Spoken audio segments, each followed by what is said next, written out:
We tried to reach out to the man who died in this pursuit. They were unavailable for comment. Micah, back to you. What's up, ladies and gentlemen? Hey, what's going on? Welcome to Igloo Land. Yeah. You know, next thing you have parkas and speaking crotch with some type of hat on. Yeah. I'm Richard Redneck Pimp King, bad man of comedy. My buddy in crime here, the commander. He's here. He's freezing right along with me. Well, he's a little closer to the heater than I am. But I'm fatter than he is, so it's about even. We got a good show lined up for you today. You know, we got our new outdoor segment, second half. We're going to have it come on. J-Dub's going to come over from, over at the BB Nation headquarters compound. He's going to come over and ride with us on that deal. We got our topics, memes. Kyle comes on, have done me the week. On this day in history, missing persons. A lot more than that. But today's a shenanigans day. Ooh, shenanigans. And I want to bring him on, you guys. This man needs no introduction anywhere in the civilized world. He's a good friend of mine. He's trying to get us to tour together more often. I'm proud to share the stage with this man. He's an extremely funny guy. Everybody give a warm welcome to Mr. Tai Fu Panda. Hey. What's happening? I'm glad you said civilized, man, because they don't know me in Kansas. No, I'm just kidding. What are you trying to say there, Tai Fu? That's okay. They don't know you in Kansas. Don't want to know me. Don't want to know me at all. It's okay. It's Kansas. Yeah, we're in Missouri. Yeah. Woo-hoo. So you all know how this works. Before we get to the topic, which is Tai Fu and shenanigans, we got a rant. Okay, here we go. Now, I'm sick and tired of sitting in my house watching an old throwback movie. Let's just say the movie's called Roadhouse. Okay. Yeah. You're going along there, and they cutting out all the violent parts and the language. So basically, you got somebody pouring beer through the whole movie. That's about it. That's about it. You take don't butcher the movie. Don't stop taking it. If you're going to show a violent action movie, show or just don't show it at all. Yeah. Okay. That'd be like showing Tombstone. All your shows. I'm the Huckleberry. That's it. Or watching Japanese porn with it all blurred out. Yeah. That's it. There you go. That's it. You know. Yeah. I mean, can you imagine Tombstone coming on? You see guys riding, Val Cameron guys riding, right? You say, I'm your Huckleberry. And then in the credits, that's it. There you go. That's it. You got to fill in the rest yourself. I'm just your Huckleberry. Jesus, will you stop that? I don't know why. Just put your sign on there. It's got violence and nudity. No kidding. Yeah. No kidding. What the hell you think I'm watching it for? Exactly. Yeah, that's it. I mean, I got an MMA background. I watch people get their ass kicked. I'm fine with it. It doesn't offend me. Okay? And if it says 18 years old, obviously my grandkids ain't watching it. They ain't watching Roadhouse appreciating it anyway. A grown man appreciates Roadhouse. Okay? I mean, it's like go take all that stuff out of the movie, but then you give your kids those violent video games. Yeah, exactly. Okay. Exactly. You know, and they banned for the longest time. They banned the book Where the Red Fern Grows. Oh, yeah. Because the hounds, because the hounds and the mountain lion fought, and that's depicting violence. Oh, good Lord. Ain't none of these people have been to country in their life. Okay. I go down and eat my cereal with a mountain lion. Hey, although maybe because they gave the kid a hatchet and told him to go to the woods. Well, yeah. That one, when he felt on the hatchet, the kid died. Yeah. Whatever. Yeah. All right. Get that over with. Okay. There we go. I say, welcome, Jeremy Daniels. He's first today. He says, "Present. I'm glad you're here, brother. We appreciate you coming on." Yep. Letting a few people come on here, but anyway, we have with us today the legend, Mr. Tai Fu Panda, and I testify to you that he's funnier than Kevin Hart. Well, I mean, everybody's funnier than Kevin Hart, in my opinion. Okay, and I also testify he doesn't steal jokes. Okay, I can testify to that. I don't steal jokes. That's right. And he's been known to make a wager on a football game once, a time or two. Okay? Hey, I won. I won my They was laughing at me about the Texans game. Hey, you called it. And I said, you know what? I said, I know Cleveland has a so-called better defense on paper. But guess what? Mm-hmm. Yeah, well. Yeah.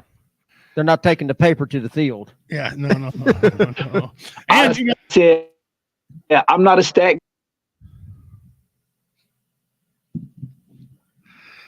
So, What'd you say? So, are you going to spend it all in one place, or what are you doing? Yeah. No. I'm gonna let it build up. I'm gonna let it build up, man. Let it build up. I told you. But I did win that bet. Good, excellent. Yeah. Not only is he a great comedian, but he's a financial advisor as well. Yeah, there you you gotta go. love him. You gotta love Yeah. Ty. You gotta love that. All right, Tai Fu, let's go. Before we get Hey into man, Yeah, Go ahead. Audio. Oh, I said a bit. Tell us all about what you got coming up quickly, or the new year, and what's going on with Tai Fu. New Year, boom. Be in Chillicothe this weekend. I got to look at the flyer to see where. But anyway, I'll be in Chillicothe this weekend. Then I'll be in Kansas City the weekend after that, and then I'll be in Springfield, Illinois after that. It's going and going, man. I'm there's a movie premiere on. Your audio ain't very good, Ty. Like you're freezing up on me.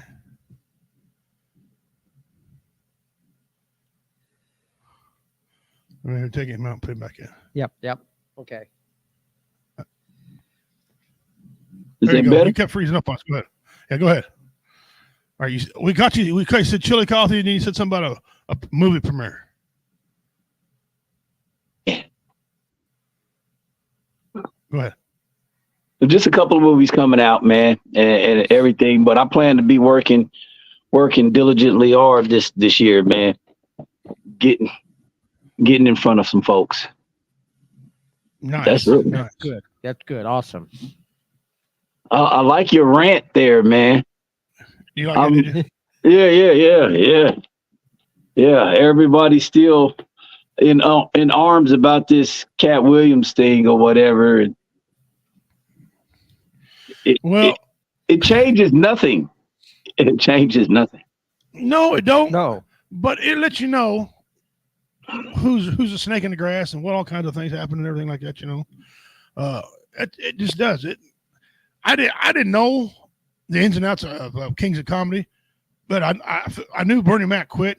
Wasn't sure why he quit, but we won't get into a whole lot of that. But I've kind of dealt with that same thing while I ventured out on my own. And I call in a certain few people, you, Richard, Jeff, David, things like I call in certain people because there's certain people we can trust. Mm-hmm. And this business is like any other business. It's cutthroat business. It just Very. is, and every comedian believes they're the funniest comedian. And you have to believe that. You have to. You have to, or you won't work. I mean, you want somebody to come in, oh man, I ain't very funny. I'll try to make you laugh if I can. I can half-ass do this job.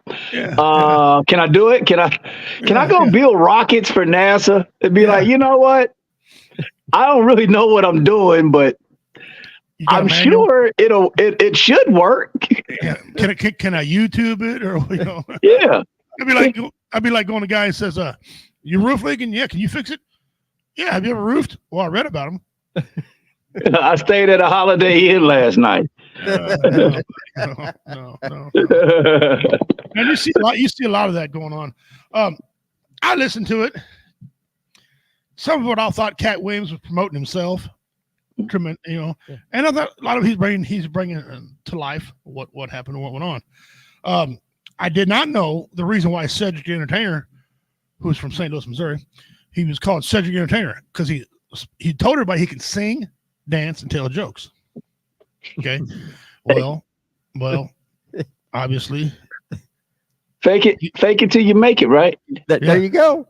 And so, where do you go from there? Well, I don't care. That doesn't pertain to my everyday living. It was cool to watch. Some information. Yeah. But it changes nothing. No, it already happened, and it happened so long ago before he spoke up. Why did all this knowledge come forth back then. Yeah. This is 20-some years later. What was it, 23 years since the Kings of Comedy come out? Yeah. Don't get me wrong, they were funny as hell. Okay. Gatekeepers, man. You know, it's hard to bust in. It's hard to get into an environment where, you know, they where one person controlling and dictating what's going on. It's just really hard to get in there. Yeah. You know. Facts. What you guys clowning on with today, man? I'm here with you guys for a little bit. Well, I'll tell you what we're going to do here. Okay. We're going to ask a trivia question. So everybody's out there right now. Mm-hmm. Well, hang on. Let's get some more people before we do that. We'll do that the later part of the show. Give everybody a chance to get that. So we got a couple trivia questions that we're going to ask. One's not really a Native American question, although it can be, but it's not. But let's get into some of our memes, Tai Fu. I got some special memes just for you, my friend. But first, the what is it? Here's the what is it right here. You guys tell me what this is. You get 100 inches into the mystery box. It looked like it's on the ocean floor, like some type of fungus. No, it is not. That's on ground. That's not in the ocean. No. That's in the ocean. But it's a specific thing. Oh, All right. We'll get back to that later on. Okay, here we go. Coral? Is it some type of coral? No. Is it a snail? Is it a fish? No. Now you give me no more answers. All right, here we go. All right, for all the men out there who are married, happily married, this might not be the correct advice for you. You determine for yourself. Husbands, if your wife does something wrong, just explain to her the way your mom did it. She will appreciate your advice, and she will strive to do it like she did. I don't think so. No, that's I don't think so. That's not. No. Hell no. Not. Hell No. Especially if you're a woman using seasonings your mama didn't. Mm-hmm. You know, my wife's redneck. She uses seasonings. Yeah, they got more seasonings now, man. Yeah. Slap You your mama. don't have to just black pepper and salt everything. Yeah, no. Hell no. I don't even like salt. So there you go. All right, here's the next one. I may or may not do this if I ever get the opportunity. Found a roadkill deer. I stood up, so slow down traffic. It's a roadkill deer, frozen. That's funny. You got to put a deer crossing sign by it. I'll put a deer crossing sign by it, yeah. This guy here's advertising. I didn't fix the picture very well, but you can see it. Looking for a wife. I'm a very good listener. Go. Holy crap. Oh, jeez. Oh, man. Oh, man. Ah. Dollar General. Due to dishonesty, self-checkout is closed. Sorry to all the honest people. Hey. I guess that's blunt, man. That's it. There we go. Different folks. Mike Tyson's family. Wow. Oh, man. Wow. You know, I'm not going to say nothing, but that girl's ugly. That's hilarious. Oh, Lord. We got to stop that stuff. Oh, I know. We're going to get ourselves in violation of some sort of policy. All right, let's go to the video ones. Now, I got to prep this. I am not responsible for anything ahead of time. I did not steal this material. It was lent to me to use. Yep. Any disclaimers, anything you want to complain about, please direct all your comments to Double Dog since he's not here. There you go. All right, here we go.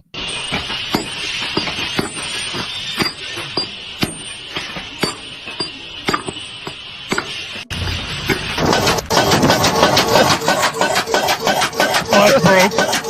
It's broke.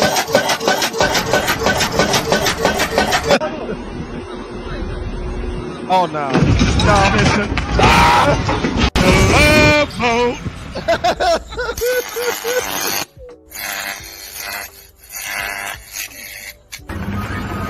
That's a hard no.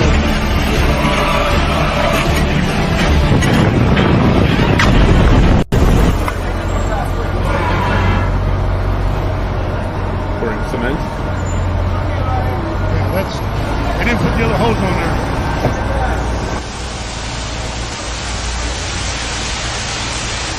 Well,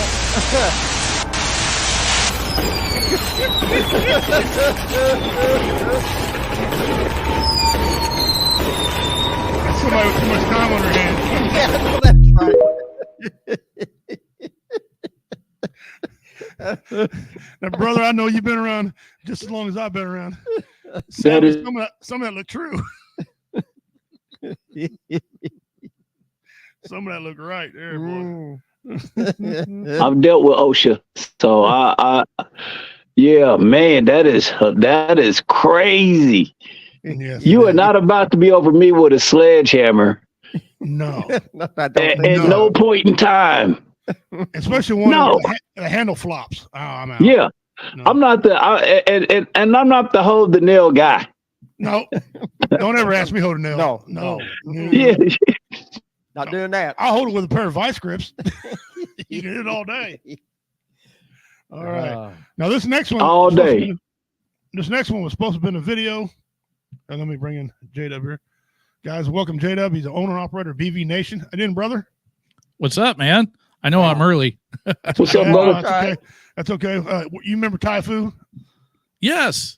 I remember seeing Tai Fu around a little bit. What's up, We've brother? never actually had the pleasure of meeting and conversing, but Tai Fu, J-Dub, pleasure, my friend. Nice to finally make your acquaintance per se. All right, this next one is not a Per video, se. but you can add your own video to this one.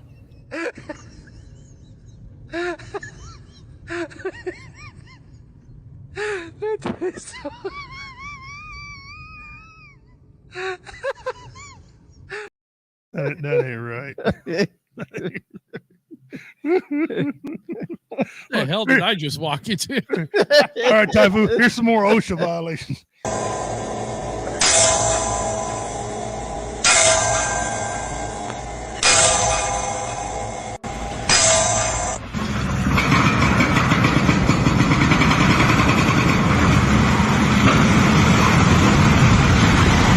Not how you do that.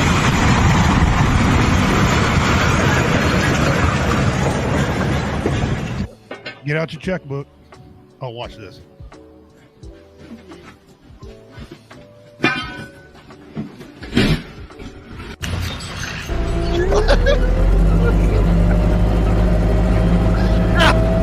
FAA get involved on this. Please put your seats in the right position. Hang on. Come on, come on, come on now, pull. Come on now, come on.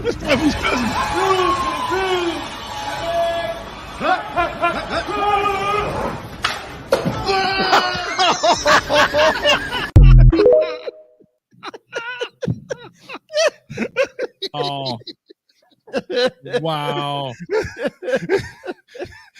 I mean, What was that great philosopher Forrest Gump said?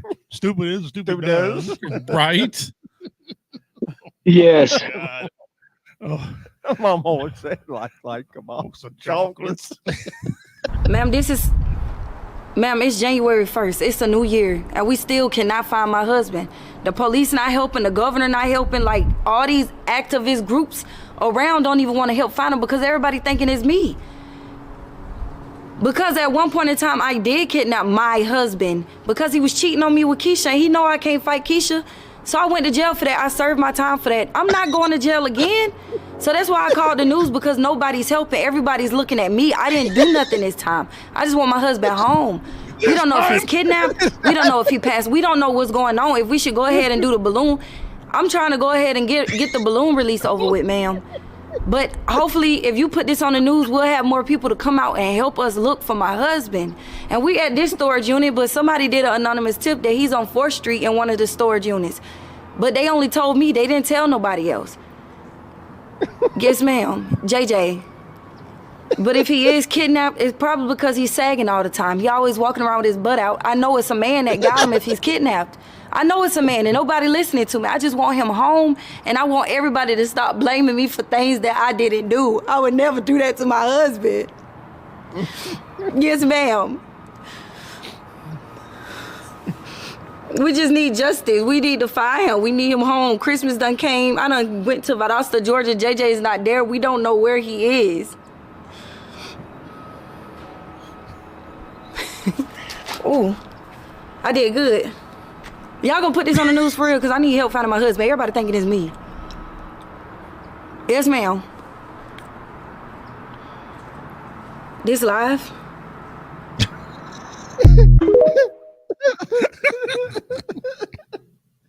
With Marlo Wayans. Run, bitch! Run! I follow that girl. I keep up with her. She always have little funny news clippings on her pages. She's funny. That's funny. You know She's what? funny. I can see some toothless person here in Missouri talking like that too. Yeah, I don't know where he went. I just got enough money. I got this storage unit back here for deep freeze. Don't mind that. Don't mind that. Yeah. If China invades Taiwan, it's Australia and the U.S. that got to defend Taiwan. Right. Now, here's the thing, and we haven't had this discussion. We need to talk to y'all about this a little bit. But let's just be honest right now. How confident are we that we're going to be able to know who's who? Right? Let's just... That's a reasonable question, right? Once China touches land, it's going to be the Spider-Man meme.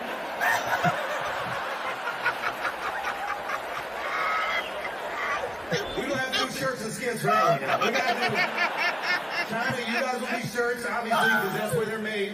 And That's where they're made. do you think you can tell us Taiwanese, bro?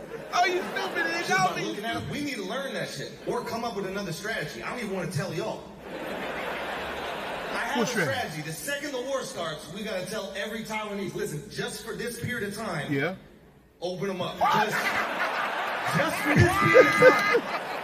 It's like Friday Night Lights. Round eyes, full hearts, can't lose, okay?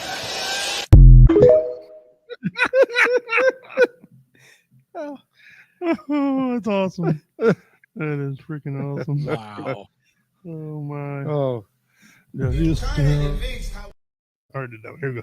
Here's another one. If you hate cops just because of the cops, the next time you get in trouble, call a crackhead. I put some lube on and got him on his knees.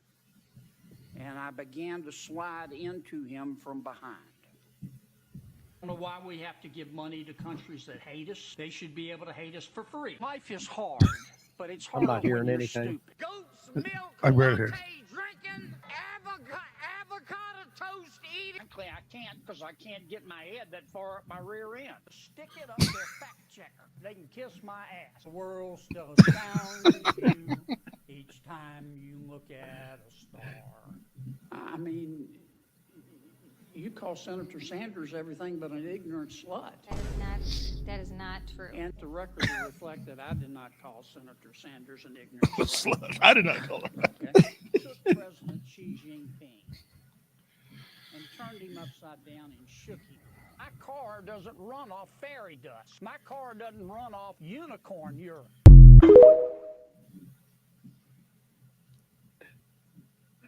I like Senator Kennedy too. That dude is hilarious, man. This is why they should just have a cutoff at 65. We've watched Mitch McConnell take a dump in his own pants on TV twice. At 65, go live your life, go spend your money, and go screw somebody else as a civilian. You know what I'm saying? But go live your life. At 65, they think about it. They make the average Joe pretty much retire, right? Yeah. They should retire. Right. So they should especially for me. Oh, I'm sorry, like, that was my Mitch McConnell impression there for a second. I wasn't sure if it was Mitch McConnell or Biden. I didn't know which one you were going with there. yeah. You know what? We was thinking as comics. Me and Ace was talking about this. What if we just had all the leaders, instead of us being soldiers and shit like that? Why don't they fight it out? Because no, nothing's won on the battlefield anyway. So why don't they just fight it out? But then I thought about that, and then I was like, no, because we wouldn't be a superpower. We wouldn't be.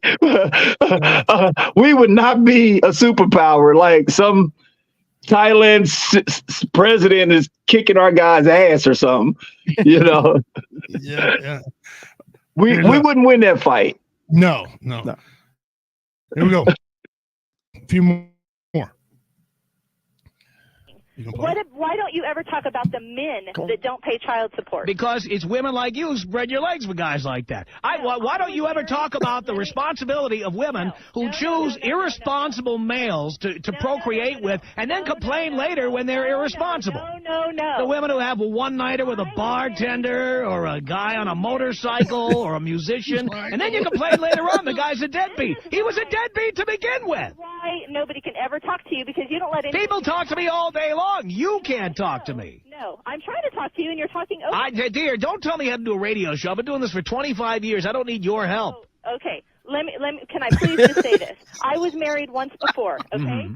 My husband and I had a child together. Right. After I was tired of him beating me for 2 years, I left him. Really? But why did you tolerate it for 2 years? Can you tell me why you tolerated being beaten for 2 years? I'd like to hear about this. My answer to that is because I was young and stupid. Okay, I agree with you. There you go. You were stupid. Yeah. No doubt about it. And now we're going to complain that he doesn't pay child support, a guy who beat you for 2 years? Imagine that. The guy is irresponsible.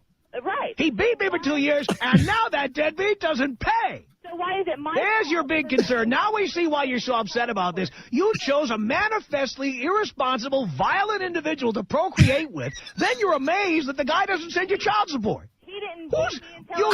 You're still. You know what, dear? You were young and stupid. Now you're old and stupid. I mean, you're still stupid. You are still stupid. You expect a guy who beat you for 2 years now to suddenly become responsible? I cannot even believe You're insane. It is unbelievable. You can't believe what? I can't believe that you're still on the radio. I'm on the radio because I'm right, and I'm on the radio because I've got millions of listeners. That's why. Yeah, well, you just...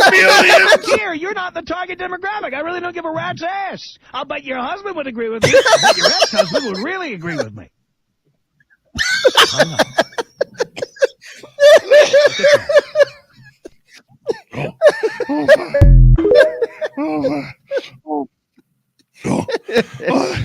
Hey, Tai Fu, get her. You have to send me that.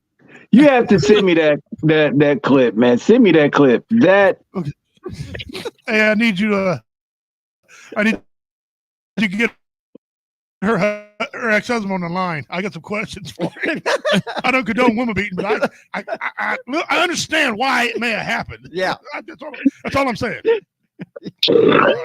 Is shocked and outraged tonight after a lifeguard saved a man who was drowning because instead of being hailed a hero, his bosses instead fired him. Here's Matt Gutman. When duty called, Tommy Lopez sprinted. I had a guest coming to me, someone drowning. I'm looking, I'm like, I don't see anyone. He's like, they're way down over there, So I just started running. Darting past hordes of beachgoers Monday to save a drowning man. I was worried about the guy himself, not anything else, because he was blue when they got him. Instead of being rewarded, he was fired. You see, the 21-year-old knowingly violated a rule that prevents guards from this privately run lifeguard company from leaving their station to help a swimmer in distress. I just went over and did what I had to do. Because someone's life was at stake. Tommy's guard station is about 100 yards that way down the beach. Now, beyond this sign, he's not allowed to go, but the person who was drowning was over there. A spokesperson for lifeguard contractor Jeff Ellis Management said, "We have liability issues and can't go out of the protected area." Suddenly, the rule that got Tommy fired launched a mutiny. So let me get this straight. All of you basically resigned or were fired because of Tommy, because of this decision? Yes. Tommy's fellow lifeguards leaving en masse, 7 of them, in disgust. What we're basically supposed to do is just watch them die, technically. Just then, we came across Brian Ritchie, who walked off this guard tower to turn in his whistle and the shirt off his back. Brian, did you just quit? I did just quit. I played that for y'all. Well, it's simple. Just put a sign up that says swim at your own risk. That's why hire lifeguards. Yeah, why have lifeguards? You know, if they can't save Yeah. somebody, why have a lifeguard? He was outside, their little boundary. Doesn't a human life make a difference to anybody? Yeah. He should be praised. That first kid ran down and said, "Look, he should be praised." Hey, I hate to be the bearer of bad news. Go ahead. But if there is rules in life and you decide to go swim with sharks and you get fucking bit up, you can't really be like, hey, nobody saved me. You jumped in with these. It clearly says on that other side, hey, swim at your own risk. I say that to anybody who went jumping into the ocean. I mean, it's the ocean. Yeah. What do you think is out there? I mean, come on. It's heroic what he did for that person. But if I'm thinking as a business owner, what if you caved that guy's chest in? Now he's suing you. Now he's suing not just you, but my company. Now my family can't eat because you went on the other side with the people who chose to swim with sharks. Yeah. It's a harsh reality, man. It don't make it better. And if out of 500 people, nobody around to save that person. Nobody couldn't reach out and grab a hand and just. Yeah.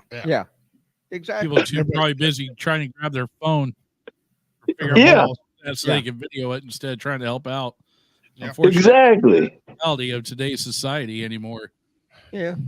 It's another one of those prime examples that the insurance companies dictates what can and can't be done more than morality does. Yeah. Real quick, of course. Real quick, guys, I want to thank one of our temporary sponsors, Core Concrete and Ready Mix, Kansas City, Missouri. He's out by the stadium, out by Arrowhead Stadium. Core Concrete and Ready Mix. They did a good job. They hooked everything up for 1 month, so they paid for everything. Wrote a check, paid for everything we had going on for 1 month. So we're seeing this show because of them.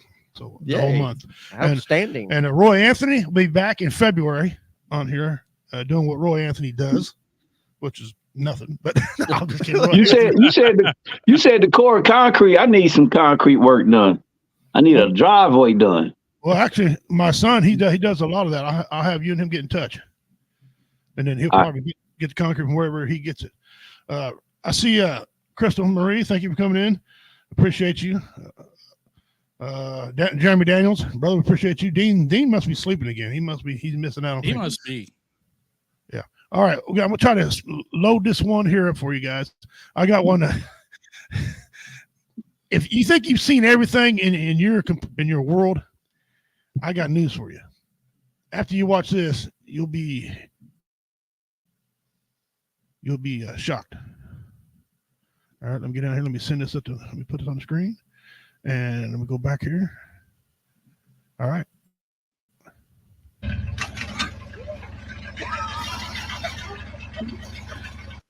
Whoa. Eat a 2-week-old unrefrigerated pie. Don't waste your time.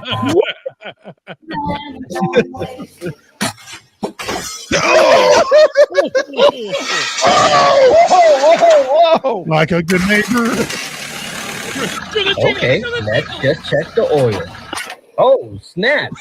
Yes, okay, snap. Now let's check the engine.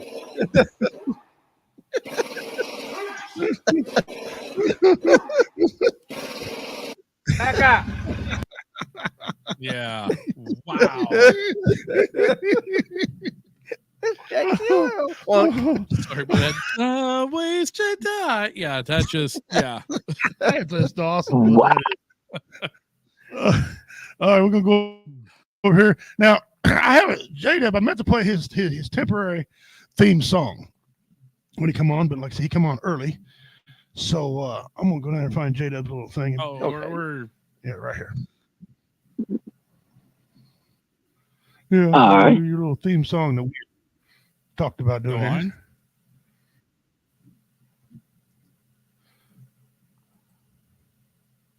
All right, let me get down here now and find it. Pop up on the screen. Who's producing? Who's in charge of this production here? What's really going on? Nobody. We just do it. Whoever. Yeah.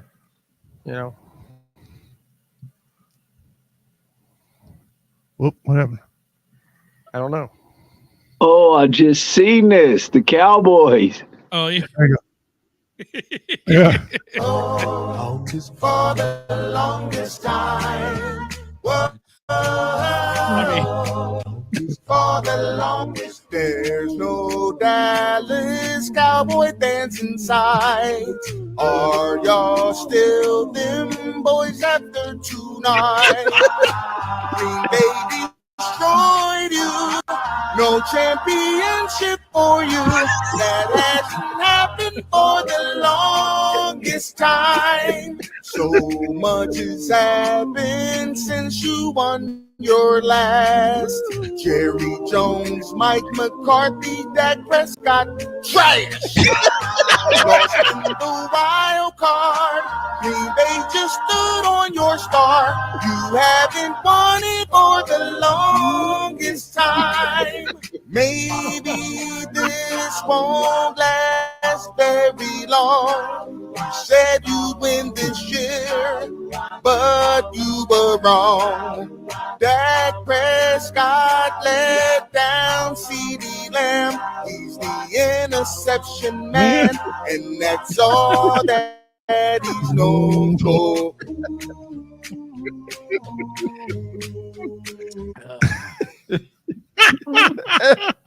I love that video. By the way, Richie, I just sent a meme to you. I'm sure a lot of folks can see that. You should pop that up there, since you're throwing shade at Dallas. No, what would I never do that, sir? All right, hang on. I mean, get into the divisional round. Choking habits. Jack Prescott. We love all you Dallas fans. Don't get us wrong. Yeah. My partner in crime over on this end of things, he was not a fan of that one. He tried throwing shade back about Seattle. Well, at least we made it into playoffs. I was like, yeah, when you get a ring this century, then come talk. All right. Yeah. The problem ain't really with the players; it's with the ownership of Dallas. They come out and tell us how good every year they're going to be, and they take a big old giant shit. And they got Trey Lance as the backup. Yeah, it's a great moves. Great moves. Doing great things in the city of Dallas. Yeah. One more time. I'm sorry. I apologize, and please be with me. Maybe start picking these younger puppies.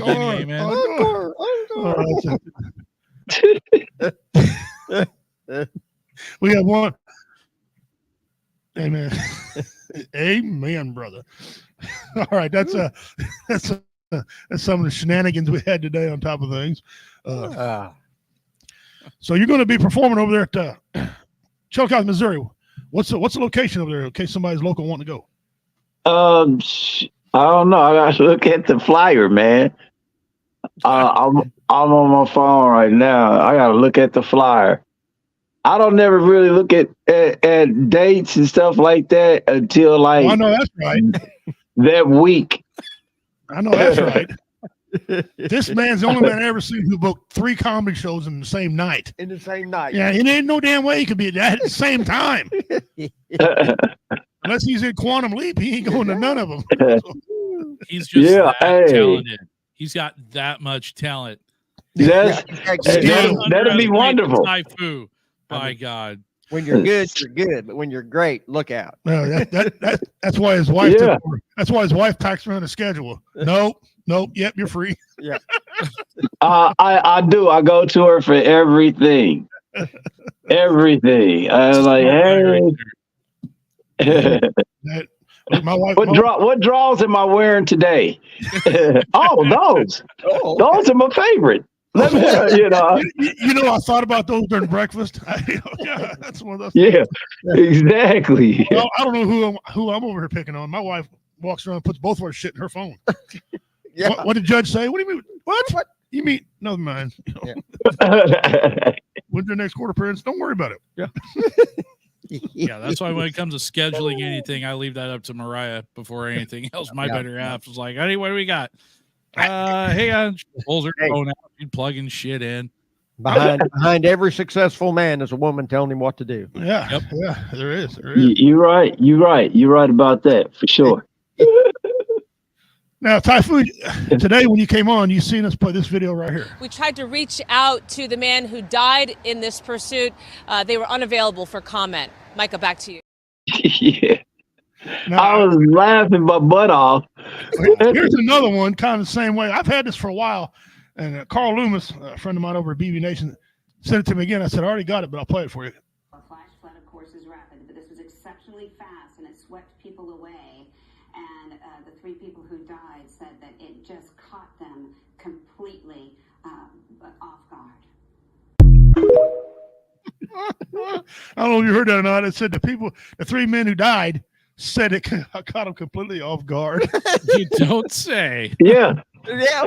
Well, she got skills. Okay. Yeah. I want to know what cell service they're using because, dude, if you're calling from the afterlife, man, yeah, I want that. I want that provider. 100 dead man. Maybe it's a ghost walked past the camera was like, hey, that completely caught us off guard. Just to let you know. Let the people know that caught us off guard. Thank you for doing your job, reporter. Yeah, make sure the insurance company don't screw our family around. It was an accidental death. Right? Yeah. Oh. Set it there first. Can you imagine somebody going to court, right, and telling the judge, Judge, my dead daddy told me where the guns were, and I'm here to fuck my guns. Lock your ass up. You know, I don't know if I ever showed you this one here, Tai Fu. This is a little bit long, but it's 3 minutes and 4 seconds.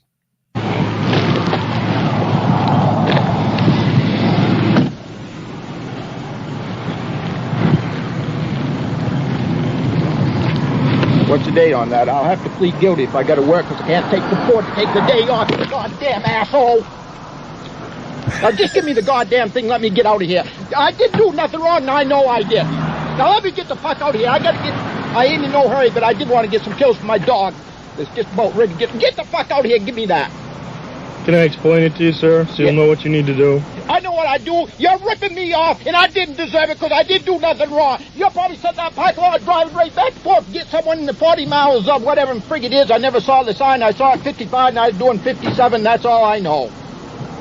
Now just give me the goddamn thing, and I'll look at the date. If I'm working, I'll pay the fucking fine because I can't afford to take a day off. And if I'm not working, I'll plead not guilty because I know fucking well I'm not guilty. There. Now, are you a state or local? Looks like you're a state trooper. Get back and pick up some more guys and run up the friggin' deficit on the working man. Just give me the damn thing. Let me get out of here. What I need you to do is sign the X so I can explain this to you. There ain't no explaining. I got picked up for speeding before. You're guilty and you pay the fine and hope your insurance don't go up. And you try not to speed the next time. And that's what I've been trying to do for 4 or 5 years, and it's worked damn good till I run into you, you asshole.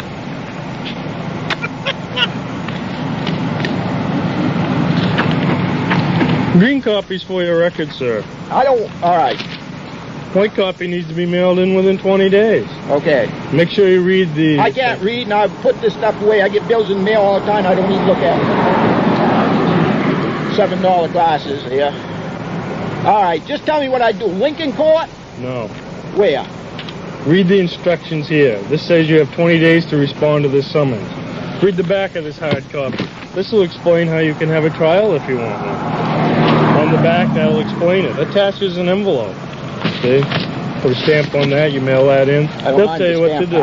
I can afford the stamp. The fine's right here, sir. It's $137.50. You're fucking crazy! I get it! You're fucking crazy! My wife took money out of her goddamn account where she's working to pay my fucking insurance so I wouldn't get picked up. You're fucking crazy! If you don't pick this up, sir, I'm going to summon you for littering. I'll pick the goddamn 100. Are you fucking crazy? I want you to feed it, you goddamn asshole. $100 and some dollars. Jesus fucking Christ! There's some more right there. I've never heard of a phone like that in my life, you god.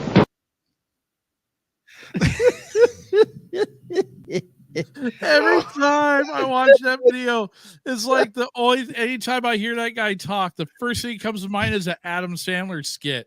Yeah. It's like Toll Booth Willie or something. I'm coming out of the booth. Oh my God! If that had been me, they'd have locked my ass up. That's assault on a. Yeah. Oh my God! I'm sorry. And then when he said everything was going good though until I sit him out of the fine. He lost his. Oh, he lost his shit. He lost his. Oh my God! I don't know if you've seen that one or not. Fish eating. I'm coming. See, we got Kaylin Larson joining us. Thank you very much for tuning in with us today. It says 92 of the first.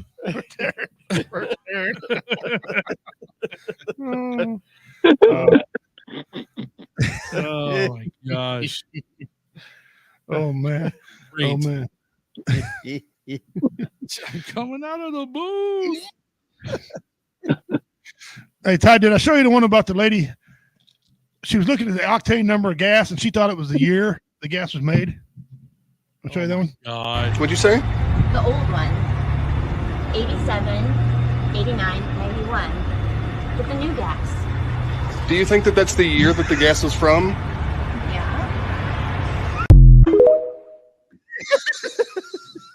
Yeah. But she looked at him like he was stupid. That's always like, yeah. She's like, yeah. How do you not know this? Everybody knows it's the year. What an idiot! You know, common knowledge.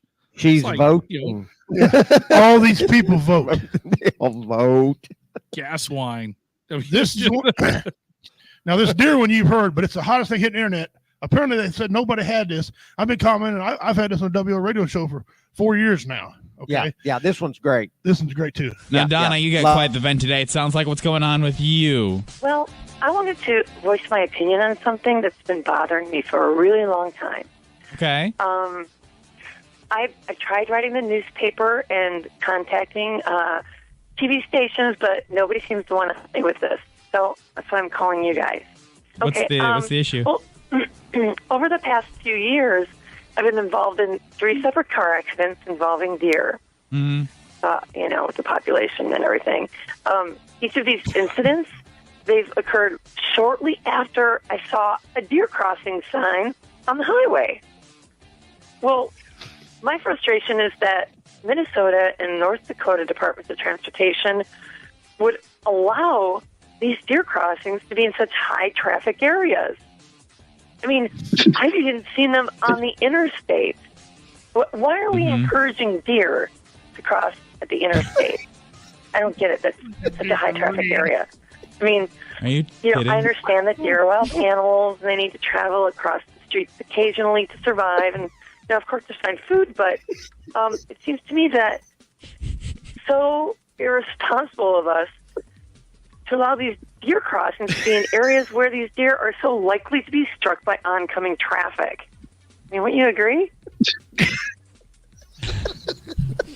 I mean, it's just they're befuddled. They don't know what to say. You think they would put deer crossings maybe in smaller towns, maybe during at a school crossing.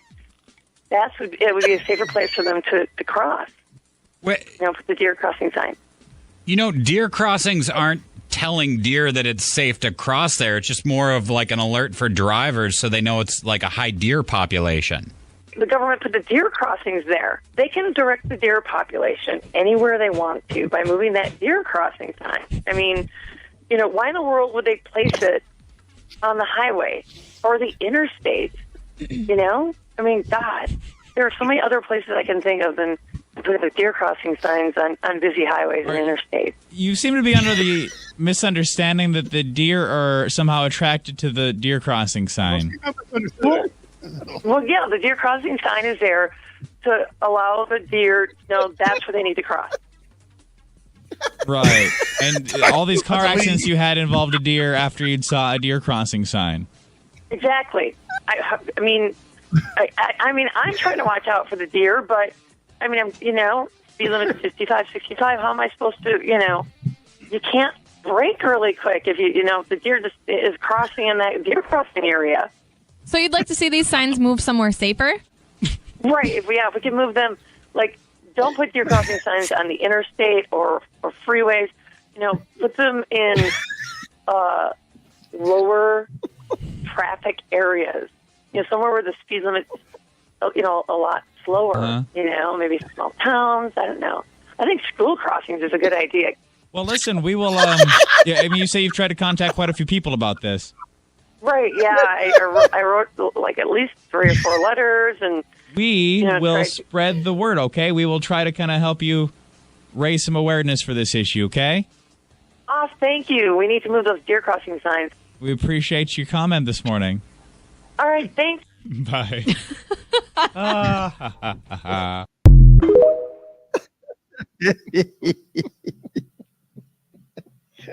This must be addressed like yesterday. Tai Fu, what do you think?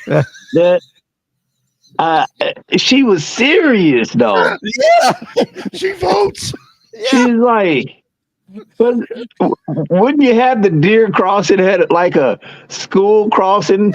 That'd be a little bit more, safer, don't you think? To have wild deer around children. Let it cross. Especially during the rut. Oh my God! Just helping out with that, with their gender. With their gender education. Why are we encouraging the deer to cross here? That race right up there with the crickets. Now, wow. Be honest. Was she smoking something or drinking something? Or she just that damn dumb. Yes. Maybe she's just that damn dumb. She was sniffing something. Okay. All right. Yeah. Okay. Yeah. All right. Yeah. Oh boy. Oh my Lord. Boy. Oh my Lord Jesus and personal Savior, help me. Yeah. Or injecting. That was terrible. Baby Jesus. Yeah. All right. We're gonna. I can't. That's wrong. Oh my gosh. All right. We're gonna go do our next segment here called "On This Day." On this day. Okay. A lot of things happen on this day. On this day. On this day, January 16th. Somebody was asking me what year. That's on this day. Yeah. On this day. Yeah. January 16th. January 16th. Yeah. 1605. Groundbreaking novel, Don, or whatever your name is published. Don Quixote. Uh-oh. That was good. 1979. Shah flees Iran. Okay. 1991. Persian Gulf War begins. Remember that? Mm-hmm. Oh, yeah. Yeah. Yeah. 1970. Gaddafi becomes prime minister of Libya. Oh, Gaddafi. Omar Gaddafi. Omar, yeah. 1916. Montenegro capitulates to Austria-Hungary forces. 1938. Benny Goodman brings jazz to Carnegie Hall. 1942. Actress Carol Lombard killed in plane crash. You guys familiar with her? I don't know anything about her. 1936. Moon Manic killer is executed. Moon Manic killer is executed. Okay. 1861. Crittenden composed is killed in the Senate. That must be for the barracks or something, whatever. Yeah. 1997. Bill Cosby's son murdered along California Interstate. I did not know that was 97. 1945. Hitler descends into his bunker. And we all know what went downhill from there. Yep. That was this day in history, January 16th. That's dope. That's pretty cool. Pretty cool. And we'll do our missing persons, and then we're going to give it to Jada in just a second. You're going to give it to me, huh? Smart segments, yeah. Yes. The important ones. Oh, okay, gotcha. Yeah. All right. Get back over here. Let's see what we got here. Let me. Okay, her name is Cynthia Octavado. Acevedo. I would say it looks like Acevedo. Acevedo, but Acevedo. She's Native American, so they pronounce it different. That's all I'm saying. Oh.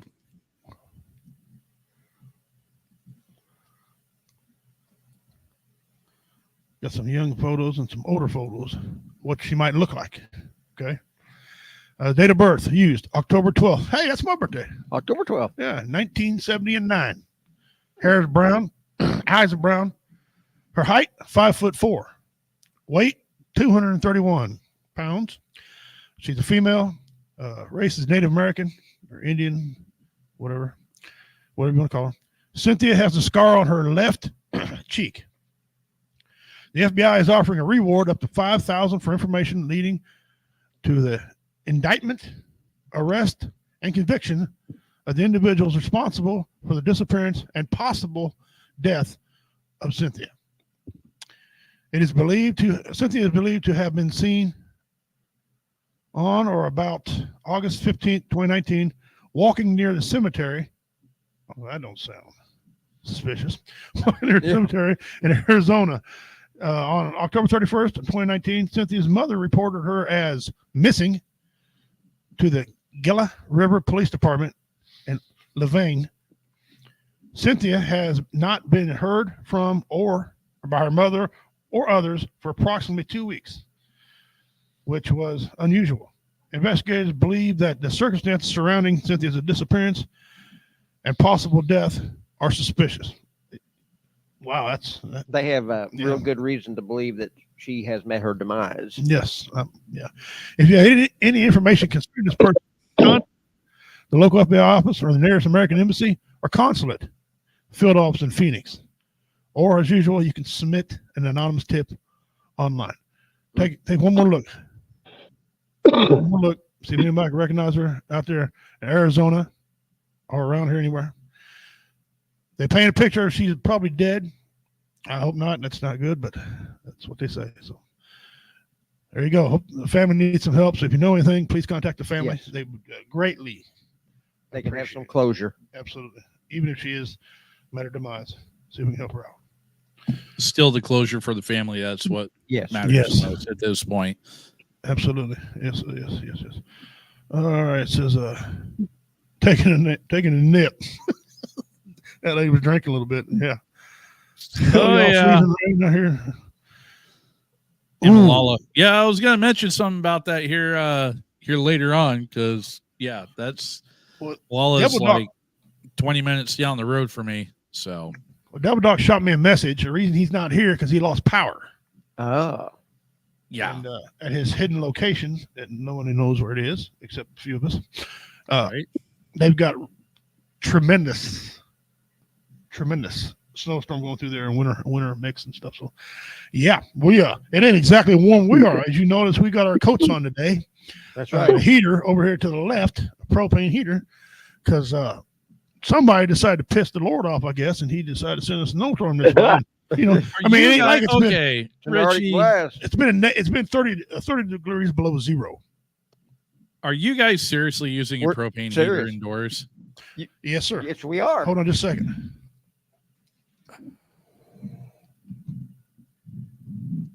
I am not responsible if people start passing out on the show. I'm just saying. Please tell me there's at least ventilation in there. Oh, yes. Okay. Yeah. It's like one of those ventless natural gas wall heaters that you can put in your homes and stuff. Same thing with that one there. Okay. Yeah. Gotcha.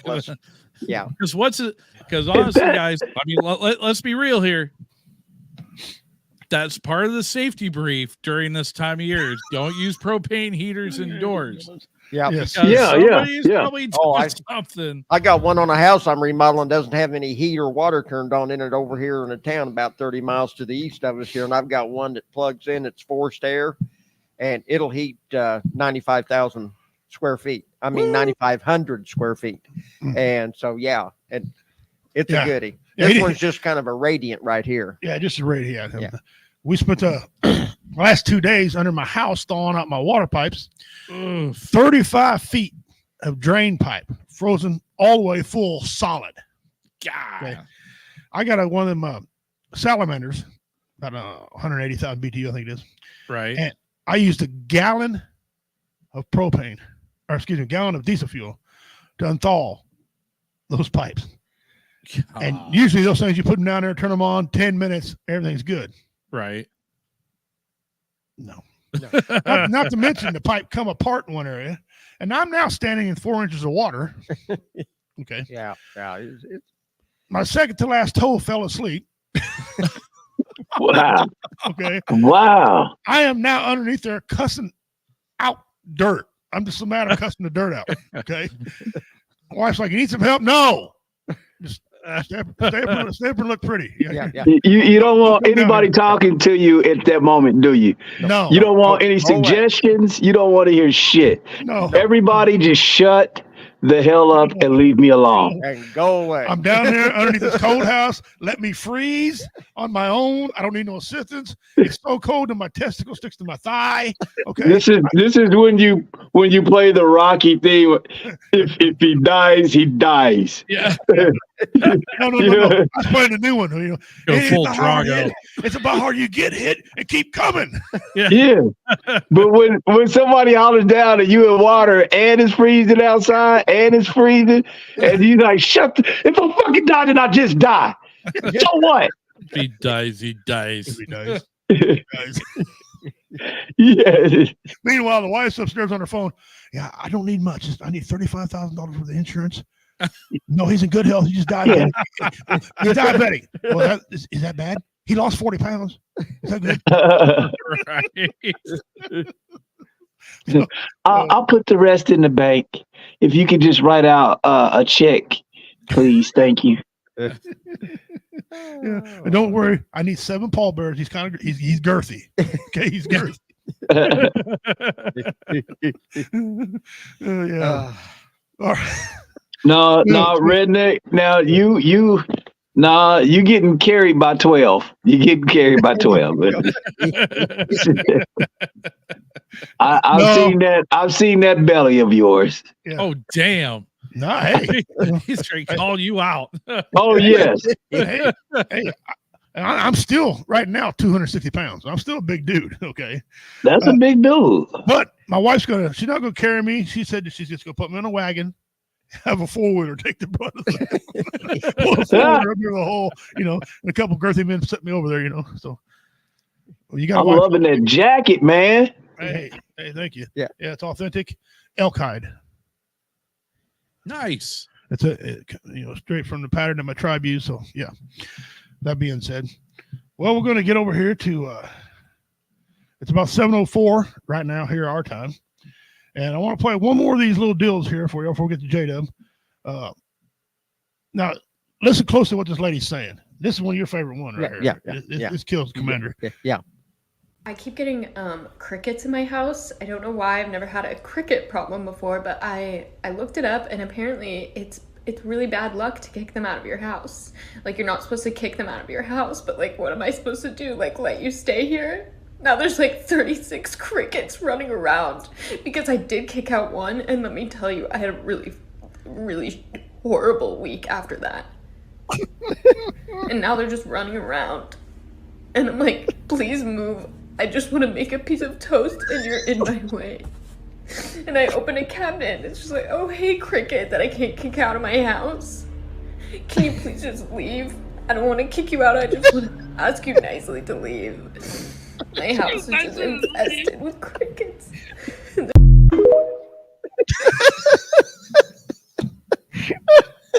Someone write her and tell her them were not crickets. Them roaches. Those are not crickets. We got the cockroaches.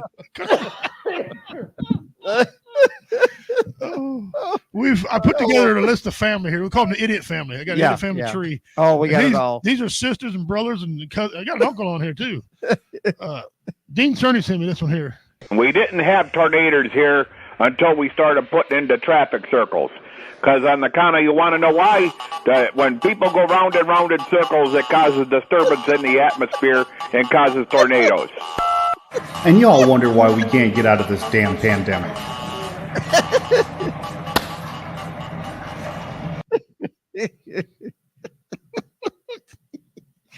Wow. Like that, or why we have a pandemic. Roundabouts. Roundabouts are the reason we got them names. I got news for him. They had tornadoes long before roundabouts even existed. That's crazy. Oh my God. Oh my God. Here's another brother. I was born at a very young age.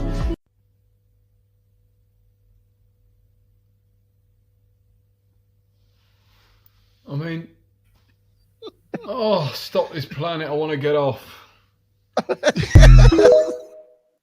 Born in a very young age. Really? I was that guy. What?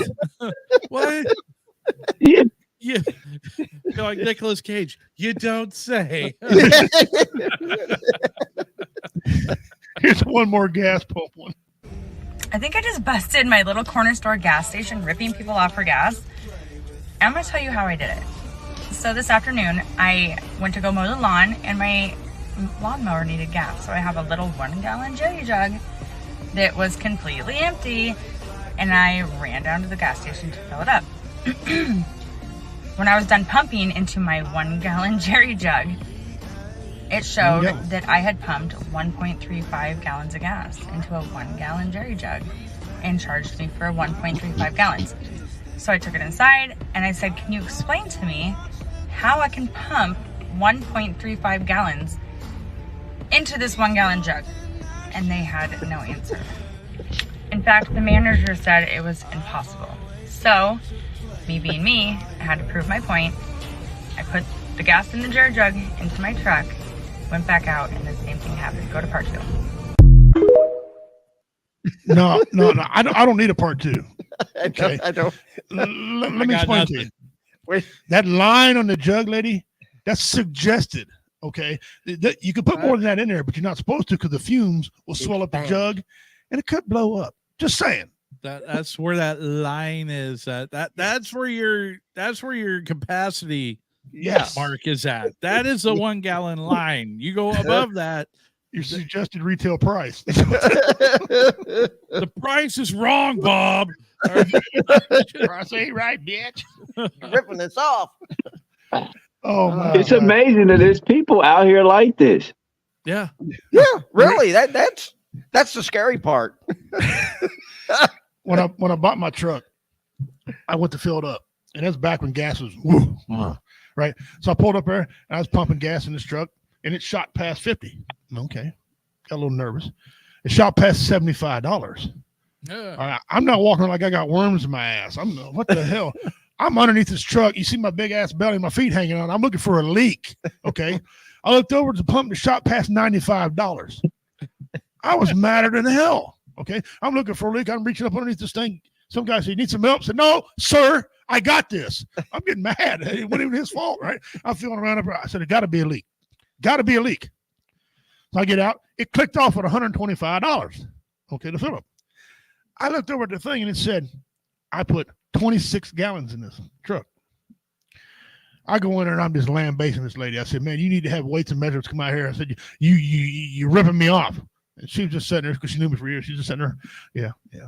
I said, "There's no way I can put 26 gallon in a 25 gallon tank. It doesn't work." She says, "Sir." I said, "Don't sir me." I leave. I go home, get out the owner's manual. It said I had a 27 gallon tank in my truck. I had to go back and hat in hand and apologize. She's, I already knew. I forgave you when you left. I was like, "I'm sorry." Somebody learn how to read. TIR. Tai Fu said he had to leave, guys, abruptly for some reason. Okay. But that just happens because, I mean, he is in the cold. So anyway, enough with the idiot story time. I think it's all of us right now at this point.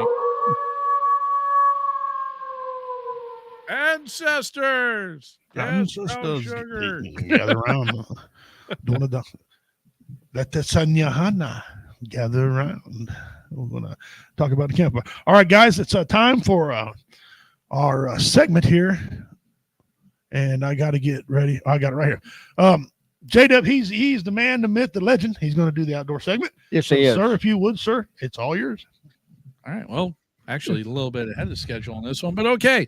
That's okay. All right. So, like Richie was talking about, well, a couple of things. One, yes, everybody's cold right now. Everybody's cold.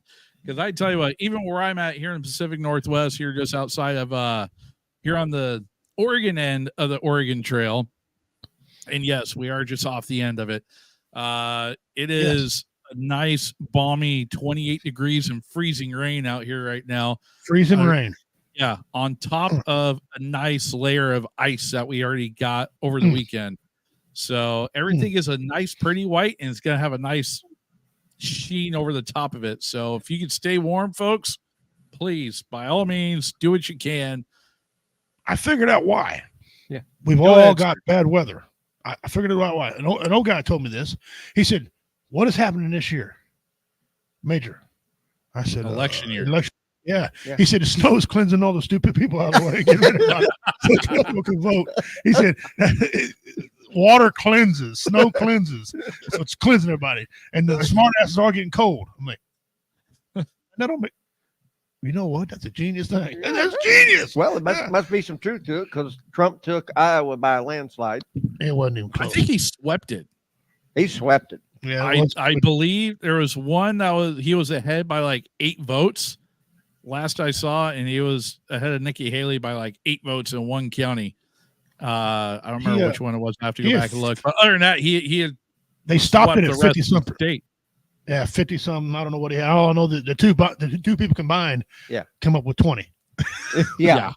Something got the rest. Yeah. So, I mean, I'm just saying. Hello. Sending a signal. That's why it's cold. That's why it's snow and it's cleansing. I get it. Yeah. Mother Nature's on her period.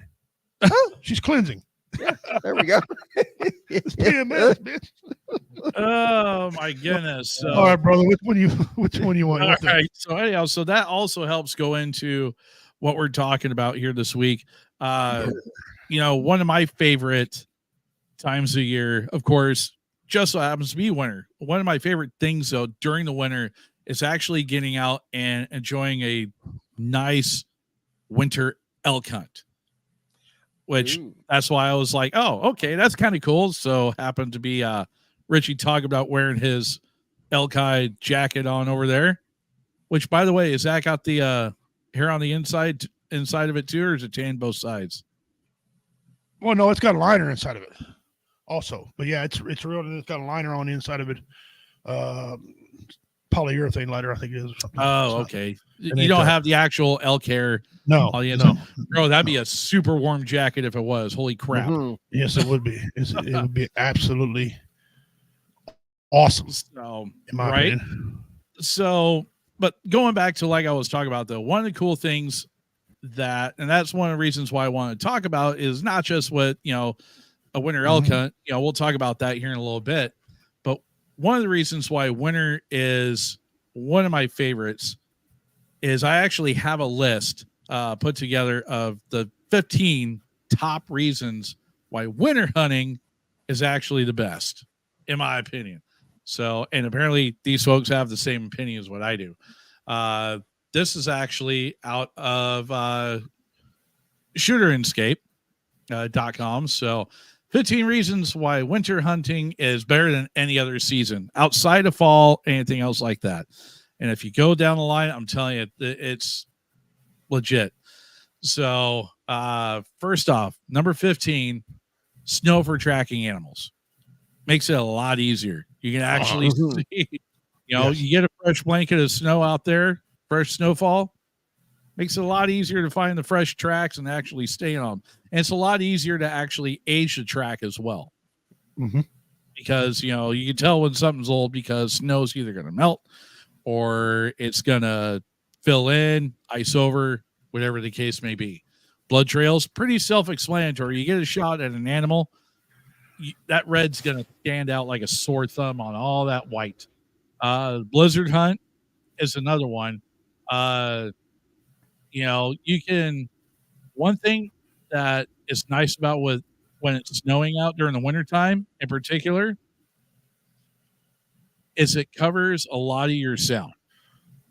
I don't know if you've ever taken wood when it's snowing out, but I tell you what, it's just something about when it's snowing, everything just gets quiet, super quiet. Even when you're trudging through, you know, 8, 10, 12 inches of snow, it's still super quiet.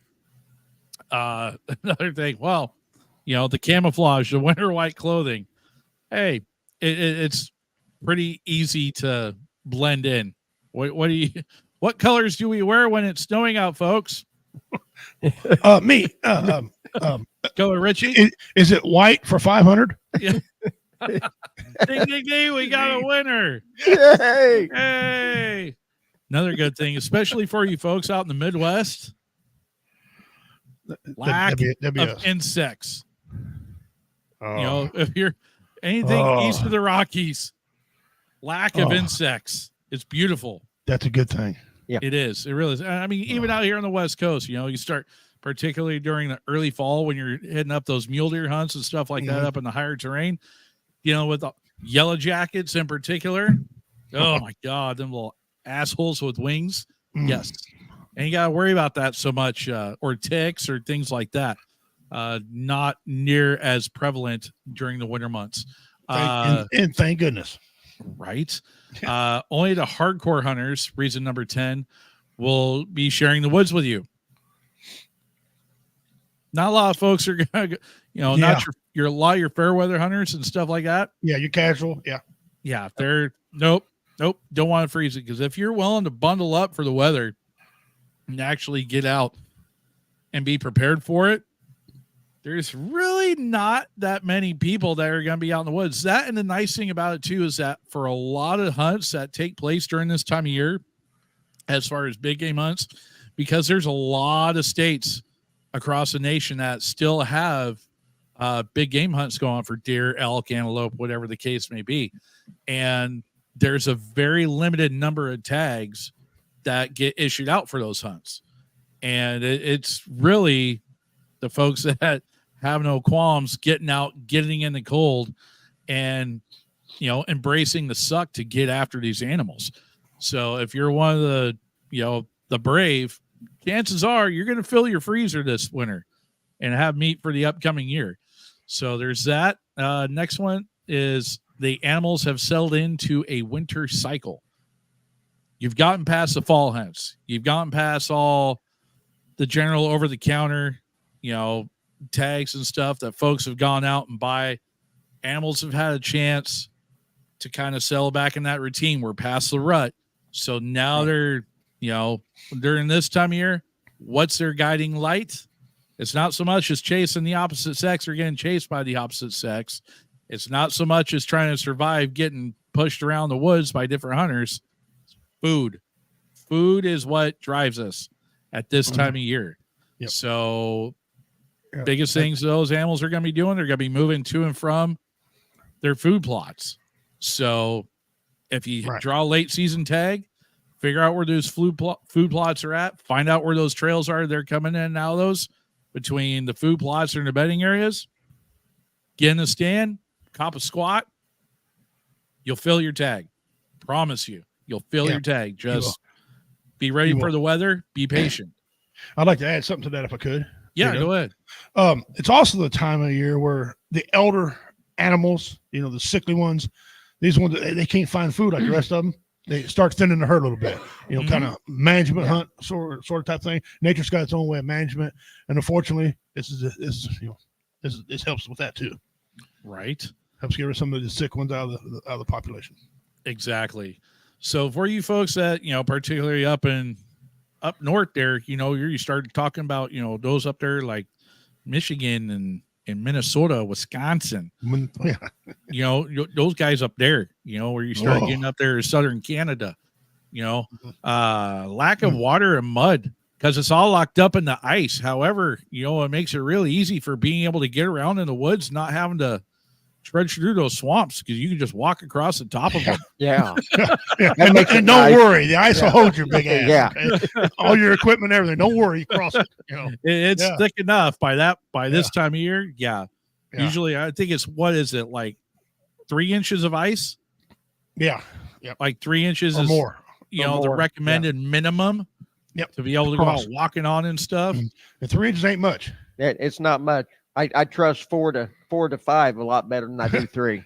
Right. I need but then you got folks that are going out driving, you know, driving across, you know, especially with what is that? That TV show that was on. They did ice road truckers. Oh yeah. You know, you'll get guys who are driving up, you know, well, even then going out in the lakes and stuff or going out, you know, ice fishing and stuff like that. Mm-hmm. You know, the water hits 6 inches, you know, 6 inches of ice. They're driving their pickups and stuff, setting up their ice shacks and everything else on the lake for the year. Yeah. So anyhow, next one is, you know, the aesthetics. You know, you can, you know, it's a gorgeous time of year to actually be out in the woods. Now don't get it twisted. It can be dangerous for you if you're not prepared. Yes. But if you are, it's a gorgeous and it's an awesome time to go. It really is. Leaf-free sight lines. You're not fighting with all the foliage and everything else. You're not getting fooled by, you know, you see, you know, you're looking out, you know, you're glancing through the timber and everything else, you know, like let's say you're sitting in a tree stand and you're watching through the timbers and everything else down towards the ground and you see it makes it easier for catching movement. Yes. For seeing movement because you'll see, you know, particularly during the fall and even later on in the fall, during what would be the quote unquote regular hunts during the normal hunting season, you know, you see like a leaf or something that just so happens to be the same shade as a deer's ass. And you're watching it going, you know, getting a case of buck fever on, you know, on a maple leaf or something, you know, it's all gone. You don't have to worry about that. Most of the time you see movement, it's actually, you know, it's actually an animal. You're not mistaking foliage for it. Right. And that also could work the other side of the coin. Okay. They can see you too. Because you lose your camouflage. You know, like when a hunter puts out a stand and things like that, we pick where the camouflage is going to camouflage us from everything else. Also, that's one of the stipulations of putting a stand up, for example. Okay. So when you lose the leaves, then, you know, you got less movement is better. Absolutely. That's why I like using a ground blind myself. Absolutely. Love them. That's my go-to. You can control the temperature in there as well. You know, very much so. Yeah. Very much so. That's what I miss here in Missouri is several years back we used to have our late season antlerless portion of our deer season didn't come until after first of the year, the first week in January. Right. Now we have it just be the week, the 12 days before Thanksgiving, and then it shuts down at Thanksgiving, and then it picks up again shortly after that. And so it doesn't let us get into that cold, wintry chance of snow on the ground like we've got now for our extended season, you know, for the antlerless portion. And so, yeah. And I really miss that. I wish they would put it back to January again, the first week in January, because it's a lot colder then, because, you know, when I'd harvest a deer, I like to let it hang for about 7-9 days before I peel the hide off of it. Yeah. Yeah, some do. I remember though, since it's November out here, I remember times specifically, me and my brother, we go hunting with t-shirts on. Yeah. It's so dang warm. And then, I remember the first hunt, I had to take a daggum blanket to wrap up in you to hunt too. Yeah. I'm thinking, November? You need to make up your mind, Mother Nature. What are you doing? Some of the best deer hunting was that extended season that harvest one in January. Absolutely. I mean, I've been laying out there on the ground underneath a fir tree with sleet and snow blowing, and I've got some of my best, biggest deer at that point in time, even if they were does. Hey, right? Those good eating. Oh yeah. You know. So moving into our top 5 now. So number 5, using a sled for helping drag an animal out or something else like that makes it a lot easier to drag an animal across the top of the snow versus fighting the brush and everything else. Oh yeah, especially if you're by yourself. Yeah, I've done that a time or two. That sucks. What do you think about that? You talk about with that. Sometimes you don't even need a sled. Sometimes the snow and the ice, the animal works as a sled themselves. Pops, Yeah. My old man, Pops, years and years ago, he wound up dropping a big 4-point one year elk hunting down the Oregon coast, and it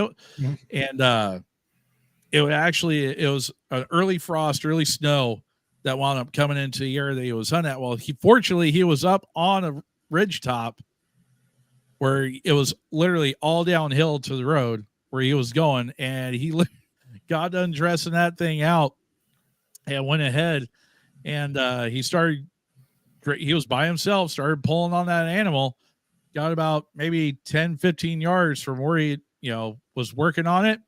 Finally got on a good downhill slide, and he literally hopped on this thing and rode it down the hill like a sled. Look at the toboggan.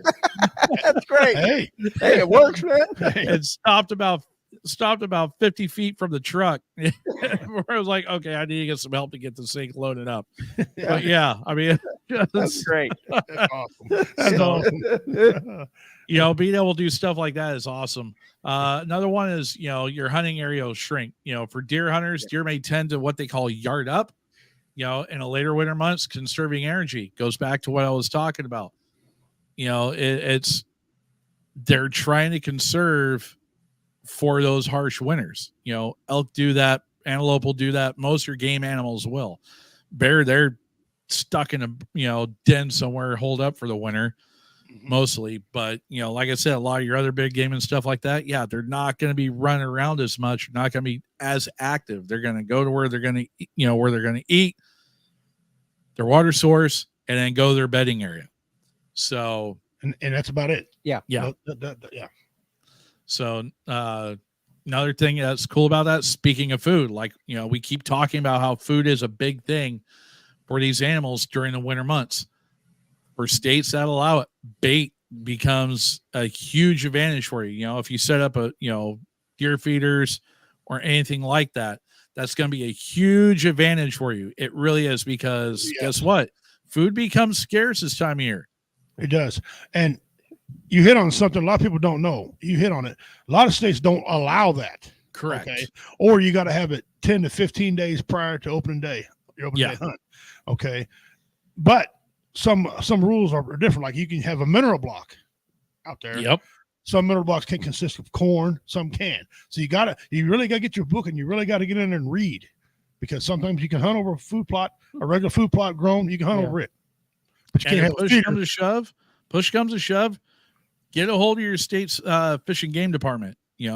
Talk to them, find out what the regulations are specifically for the areas you're going to be hunting, and how you can, what you can and cannot do when it comes in regards to baiting. So there's that one. Number 2 is for if it's a requirement, which it's probably not a bad idea to do it during the hunting, during the winter months. Blaze orange, your hunter orange. Just something about that white or about that bright orange that sticks out on, I can tell you why that is. It's the only color that nature can't duplicate. It's man-made. It's the only color nature can't duplicate. So if you see orange, there's nothing from the nature that's orange. So therefore, it has to be a human being.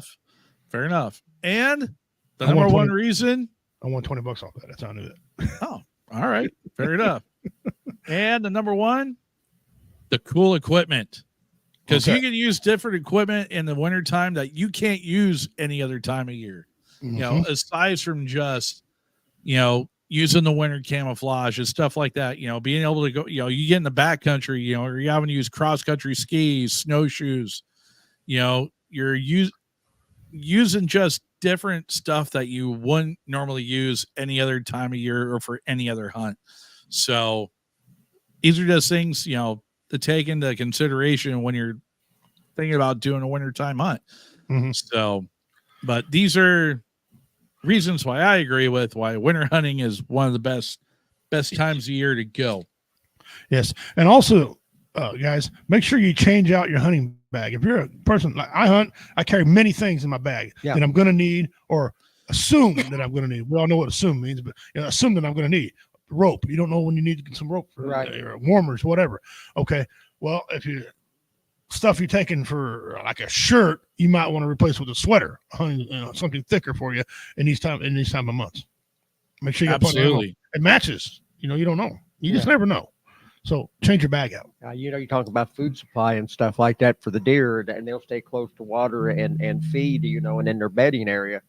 I can remember when I was just a kid, we'd take the tractor with the wagon down with the cracked corn and shovel it into the feed bunks for the beef to come up and eat, and then we'd roll out hay and everything for them. By the time we get back up to the barn, the deer knew it was feed time too, and you look down and they're bellied up to the feed bunks with the beef, eating and the cracked corn and hay. Yeah, they will eat hay. Yeah, they eating that hay and eating that cracked corn in those feed bunks. They're smart. They know. Excellent. All right, let's go and do your second. All right, second one, Richie. You don't have to pull the article up on it. I just use it as reference information here. Oh, okay. Yeah. So that was one. So we're like, okay, I got to worry about that. Yeah. So the other deal that I wanted to talk about this week, like I mentioned earlier on, is one of the biggest things that we got going out here out west is a lot of the late season, wintertime cow elk hunts, the antlerless elk hunts. Okay. Most states, I know pretty well all the Western 11, and I'm sure there's a few other east of the Rockies and stuff like that also offer these late season hunts. Most of them are either done through a draw that you do through your state fish and game for being able to acquire a license or a tag for doing this. A lot of them are damage permits that are issued by the states. If you're a property owner and you wind up having, elk damage and stuff like that. And a lot of hunters, it's a hit and miss. A lot of hunters like it. A lot of hunters don't when it comes to doing these cow hunts because, in all honesty, yes, it's game management, but it's herd management at the same time. I love getting a big bull just as much as the next guy. Absolutely all about it. Mm-hmm. However, I'm also a firm believer, and I was brought up, you can't always eat the horns, man. Yeah. You can't eat the horns. And those bigger, older bulls, older, mature bulls are, like the 8-9-year-old, the big 7-8 pointers, the monsters, the royals, the guys that you're like, here it goes on the wall, buddy.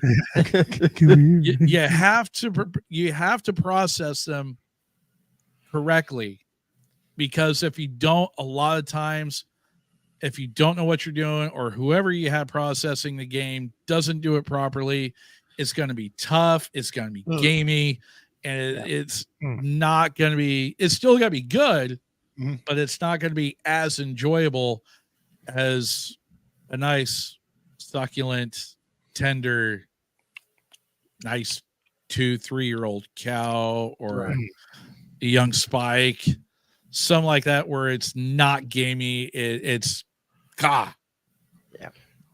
mouth is watering right now.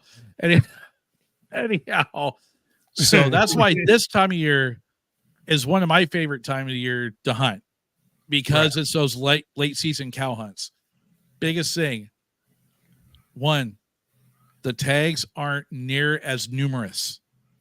You can get, like here in Oregon, as an example, in the area that we're going, you can have as many during a regular hunt, during the general hunt in November, you're looking scale issue out, like, let's say 5,000 tags. You have 5,000 different hunters out there in the woods and stuff. Just in a game management unit where I go, for elk hunting. Now that's just bull tags. Now for the cow tags, those numbers are way, way, way lower. The hunt that we wound up drawing this year, there's only 38 tags for that entire hunt. We wound up drawing into that pot. We got 7 of them. Okay. Wow. Nice. So, but it's all based on a lottery system, and that's another deal for another time. Yeah, so we wound up drawing into that. So that tells you how few hunters are going to be out there. And it's a 2-month-long hunt. And the hunt area is way smaller. What would be, in a wildlife management unit, that's, about 50,000 square miles tops. I'm probably over guesstimating the size here, but when you're literally going on I want to say about an 18-mile stretch of highway, a mile either side of it, that's it. That's all you got. And a lot of it's private lands. So a lot of these animals, in the grand scheme of it, is actually a damage tag. So, okay. Anyhow, now, let me ask you, there's out there where you are in Oregon. Yeah. Is a landowner required to get a tag also? What's the rules on that? Yes. Yeah. If they're planning on harvesting an animal, they got to get a tag. Okay. So, and a lot of it, if they're having a lot of damage problems, they get on the horn with Fish and Wildlife and say, hey, I got this issue. And a lot of times Fish and Game will issue out an emergency hunt tag. Nice. And they'll issue out X amount of tags for X amount of acres that the landowner has. Nice. So, nice. But anyhow, like I said, late season cow hunts, that's the big thing. It is the meat. You can get a nice, healthy, younger cow that's not, overaged or anything else like that. Like you're getting these huge bulls and stuff like that. You're getting a lot more tender meat. You're filling your freezer. You're getting more bang for the buck, if that makes sense, for lack of better terms. Right. So you get that. But one of the things, a couple of things that you want to do, going back to what we were talking about when you're getting after these elk, use a snow line to your advantage. If you're chasing them, that's what you want to do. You want to use the weather to your advantage. Use that fresh snow, like we talked about earlier during the winter, reasons behind the winter hunt. You'll find big animals in the snow, and they leave quite the track. Trust me, they leave quite the trail behind them. Another big one is get on those south-facing slopes. That's the other thing too, because that's where a lot of the sunning will take place. The elk, we know this, and the elk know it too. Reason behind those south-facing slopes is because that's where the sun winds up coming up. Snow's going to blow. It's going to be colder. It's going to be a lot colder as far as with the winds and everything else, but it blows the snow off. The sun hits it, melts the snow down a little bit, gets to that food where those elk can graze. So that's where they're going to wind up feeding a lot of times. So you want to stay in tune and glass those. If you're down in the lower territories, watch the meadows and fields, because that's where a lot of those that's where those elk are going to be going in and out of a lot of times, because that's where they go down to feed. They're either going to be in there very first thing in the morning or right at the end of the day, right sunrise to sunset, or sunset to sunrise. That's when you're going to usually catch them the most in there, either right before or right after. But if you're going to sit on those areas, get inside the timber, sit down, limit your movement, because they're going to get out there to those spots and they're going to watch. And they're going to watch and look before they come out. And if they even suspect anything is out there, nope, they're just going to turn around and go right back deep into that timber. You ain't going to see them. Another thing you do too, carry a simple cow call. Whether it's using a reed, using a Primos, what they call a Hoochie Mama. That's one of their brands of elk call that they got out there that Primos has. I have one. I keep it in my pack, and it's great. It really is. You're not trying to talk them up. You're not trying to talk them in like you are a bull during the rut or anything like that. Just a soft couple cow bleats, enough to say, hey, I'm a cow. Don't worry about me. Just one or two. That's about it. That's all you got to do. And a lot of times if they're not spooked, that's going to be enough to stop them in their tracks. But when they do, you better be ready to take the shot. So that's the easiest way to describe it. Another thing is your processing. You're not going to be in as much of a rush to process it during these winter hunts when you're out in the field. A lot of times during the fall, when you're out there, especially the earlier seasons, you're trying to get done because what is the biggest killer of meat? Yeah. What's the biggest killer of meat when you first get an animal down? Yeah. The heat. Get the Exactly. Heat. During the winter months, you're not having to rush as bad. Yeah. That's why I always like the January hunt season, because I could let my deer hang. Yeah. For a few days. Get it about frozen about 3/4 of the way through. You can cut the prettiest steaks you ever seen. Yeah. My dad used to throw snow. Yeah. He'd take a little shovel, he'd shovel some snow inside the carcass. Yeah. Absolutely. Temperature. So, and last but not least, don't forget your ivories, guys. Don't forget your ivories. Don't get me wrong. They're not as swirled and pretty as a big bull. When you go to, take one out of that jaw, take one or two out of that jaw as a remembrance deal, but they're still nice. I got a couple floating around here somewhere myself. So from the last big cow I got. So, but no, those are just some of my tips and tricks when it comes to hunting these wintertime elk. So, and some friendly advice on this week's outdoor segment here on the Whoa Radio Show. Yay. Well, if you guys have any questions, write in the comments. Jada will answer it for you. Some locations don't need this information because it doesn't pertain to them, for example. Right. Missouri just got, I think, a couple years back where they can hunt elk. Okay. Mm-hmm. Yeah. So populations are not very big yet. Hunt elk. Most of us down south. Now we have photo and evidence of one up by me. Yeah, we've got them up here. House. They're wandering around. Of course, you can't shoot them. But I think it's great they're getting elk reestablished in Missouri, because elk used to be here prevalent in Missouri for a long time. And then they migrated out, but I'm glad they're putting them back. Yeah, absolutely. It actually used to be prevalent all coast to coast, really. Yeah. Yeah. I read a deal that said they were way up in Canada and way down south, like in Mexico. Yeah. And, so obviously they were everywhere in between. So, but elk's good meat. Now, elk is not like deer. For those of you that have never eaten it, they don't taste the same. No. Okay. And the color of the meat's not the same. Okay. But they're very delicious. And if you want to hunt, that's a good thing. That's excellent to hunt for. I haven't hunted one yet, but I'm waiting. I'm waiting until they get, the population gets bigger.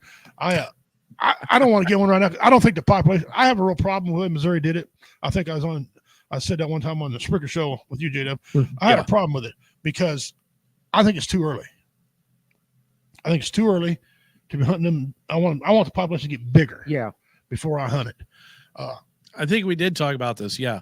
Yeah. Because we actually did talk about, it was a couple of years ago on BV Nation Radio. We were actually covering the reintroduction of the elk population into the state of Missouri and the fact that they were finally reintroducing their game management program and starting up that draw hunt for elk out there. Yeah. It takes a while for I think it was, what was it, like 3 or it was like 10 tags was all they were issuing out that first year. Yeah. Yeah. It wasn't much. They did. Yeah. And I think I read where it's 50. Yeah. And I don't think it's any more than that. No, it's going to take a while for them to get established in Missouri before you can really have a good hunting season on them. I mean, they've got to get established. Yeah. And, a lot of poaching has already gone on. And I don't agree with none of that. If you're trying to build the numbers and you're doing it a set way, whether you like it or not, those are the rules, man. Follow the damn rules, because you're one of them Karens that are ruining it for everybody else. Yep. Okay. I mean, I'm not talking like there's a 350,000 deer within 10 square miles of your house. That's not what we're talking about. Hit them with a car every chance you get. No, it's people take it. And man is the one that did this. Man has caused this problem. And I don't know. I just don't. I wanted them to wait another 3 years before they start issuing tags. Let the herd get bigger. And then, of course, me being native, I gotta, I have a feel for these animals. I do. I really do. That being said, nobody gave a crap about what I thought. They went and issued tags. And as far as I know, they're being a pretty good thing. Yeah. Although there was a teenage girl, story here in Missouri, a teenage girl went hunting, and she thought she seen this deer with this massive rack on it. Boy, she was shaking and trembling. And she shot the deer, and she asked her dad, she goes, "Is that a deer?" Her dad's like, "Oh no, that ain't no deer. No. That's an elk." And the conservation come out. The guy come out and he looked at it. And he goes, "Yeah, I need Right? identification. I need some identification because yeah." And they wrote her ticket. Yeah, and You talk about misidentifying game. We actually have a problem with that, quote unquote problem with that out here too. You get up in northeast corner of Oregon, you up around, up in the Wallowas, up there where you get closer up by like Hell's Canyon and all that area up there. They actually have a small moose population out there. Okay. And cannot hunt moose in the state of Oregon. Because the population is so small. Right. They have a with quote unquote elk hunters shooting at elk, and it's actually a damn moose that they're putting on the ground. Oh, yeah. I'm pretty sure they're not even the same looking animal. I don't know how you can. It's hard to mistake. I mean, to people like you guys and myself, folks that have been around it for a while, that grew up around it. It's kind of hard to mistake an elk for a northern timber tank. I mean, I'm just. You take a look at the racks. I mean, they look nothing alike. One looks like a tree branch. The other one looks like a palm leaf. I mean, that's the difference between an elephant and a gazelle. I have heard people mistaken reindeer, yeah, for elk. Yeah, I've heard that one before. Yeah, I can see it, but not really. But a moose, yeah, which is one of the. I think it's the biggest animal on the North American continent, isn't it? Yeah. Oh yeah. Yeah. Next to the bison. Yeah, you can't. Yeah, I was gonna say you can't miss this damn animal. This moose. So especially northern timber tank, man. I mean, if it's got antlers longer than you and your brother and your cousins and nephews' arms, there's a good indication. Well, you take an elk rack and a reindeer rack, they're totally different. They are. They're as different as day and night. That's why I don't know. I don't know how people can. The front towards their nose, the other one goes towards their ass. Exactly. Yeah. And elk, it's kind of like a deer, only facing a different way. Yep. Okay. So I can see how they misconstrue them, but not really. A moose. I think somebody was. All I gotta say is it's puff puff pass. Yeah. Okay. Puff puff pass. You're not lying, brother. Yeah. You are not lying. When in doubt, don't take the shot. That's right. All right, I got a few people on here. Let me ask a trivia question real quick. Okay. Wait a minute. Are you done, sir? Yeah, go ahead. Yeah. All right. Okay. Excellent. All right. What is the name of the buffalo? And this ties right into our session, right? Yeah. That was on the nickel. What was the name of the buffalo? Right. It had a name. When the buffalo nickel. Yeah. He had a name. What was his name? What was the buffalo's name? That's worth 25 inches. If someone can tell me what that is. I showed Commander, so he can't answer it. But I'll give you the 25 if you can answer it. Was it Bill? No. No.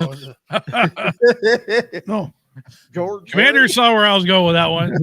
Either Bill or Cody. That's the first. That was the first two names. No. The answer, since nobody's answering it, is Black Diamond. Black Diamond. That was the name of the buffalo. My wife says Harry Buffalo. Harry Buffalo. You wouldn't think she lived with a comedian, would you? Harry Buffalo. Wait. Is it Tatanka?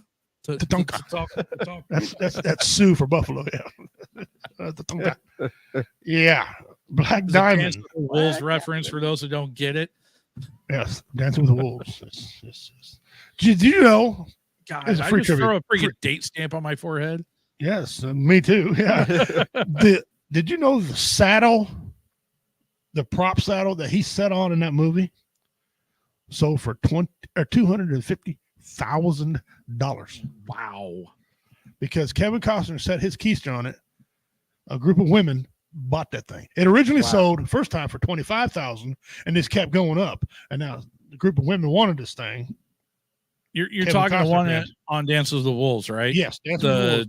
The 1860 or 1859 cavalry. The cavalry saddle. Yes, So, the original. His original one God. for set on. Yeah, I'm thinking I like the movie and all, but 250 for a just remake wait, of just a wait till the cavalry Yellowstone saddles start going up on the auction block. His I'll tell you right now, that's going to draw in some coin right there. Yes, it will. I don't remember how much it was, but his hat that he wore in the Hatfields and McCoys sold for an awful god price too. Oh, it's when he played ridiculous amount. In the Hatfield and McCoys, which is I thought that series was cool as hell. Okay, not I have yet to watch that. You have. I'm not going to spoil for you then, but go back and watch it, man. It's almost. Is it on Netflix or what's it on? I don't know what it is now. I watched it when it first came out. I watched every episode when it came out, and it was awesome. Some of the family played a role. It might be on Netflix or Hulu. Yeah, Netflix, Hulu. Hatfields and McCoys, man. I'll tell you what, it shows you about Devil Anse Hatfield, okay, and Randall McCoy, the two matriarchs of the show. What happened between them, right? A lot of people said it started with this, started with that. Some say it started over a pig. One of them accused the other one of stealing a pig, and kind of find he never really stole the pig. And then, but the big family and the cousins were killing each other off, and it shows you about what happened back in the day, and it's real cool.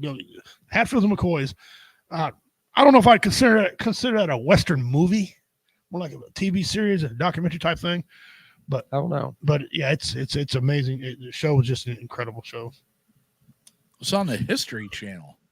Huh. Yeah, that's where I watched it. History Channel. Yeah. But Hatfields and McCoys, it was like 4 or 5 episodes of this, man. And he did an excellent job. His wardrobe department made him look young, right? Because Randall McCoy saved his life. Okay, at Devil Anse. Well, as he grew up, you can see him aging. They did a great job. They took time to carve out, little deals, make him look old and everything, and it's cool. And so, yeah, it is awesome. I highly recommend it if you guys want to watch that. Go watch that. It's cool as heck. You have to search that. By God. Yeah. Well, guys, we're getting down. We got about 8 minutes left in the show. Well, thank you all very much for tuning in. We understand that some of you couldn't. I was prepared for the numbers not being very big today because the storm's going on.